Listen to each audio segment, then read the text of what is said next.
আসসালামু আলাইকুম সবাইকে। চলে আসলাম আমাদের দেশি মুরগিগুলোর আপডেট নিয়ে। দেখেন, মাশাআল্লাহ, আমার মুরগির বাচ্চাগুলো খাবার খাচ্ছে। আর দেখেন, আলহামদুলিল্লাহ, ওরা কতটা সুস্থ। আর আজকে আমি ওদেরকে ধান খেতে দিয়েছি।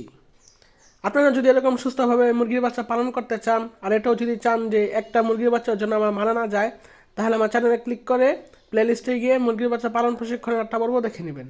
আর আমি প্রত্যেকটা ভিডিওতে এই কথা বলি, কারণ আমার চ্যানেলটা এখন নতুন, আর নতুন চ্যানেলে নতুন নতুন ভিউস হবে, নতুন নতুন দর্শক হবে। তাই প্রত্যেকটা ভিডিওতেই আমার এই কথাটা বলতে হয়। আশা করি কেউ বিরক্ত হবেন না। মুরগির বাচ্চা পালনের একটা নিয়ম পদ্ধতি আছে, আর সেই নিয়ম পদ্ধতি মানলেই আপনি একটা সফলতার মুখ দেখবেন। আর এখানে আপনারা যত মোরগ মুরগি দেখলেন, এখানকার বেশিরভাগ মুরগি আমার নিজের হাতে বড় করা, ওদেরকে আমি নিজের হাতে বড় করেছি। শুধুমাত্র কালো সুন্দরী মুরগি, গলা শিলা, তারপরে যে ঝুটিওয়ালা সুন্দরী, তারপরে যে পুরো একটা সাদা মুরগি, এগুলো বাদে এগুলো আমার কিনা মুরগি।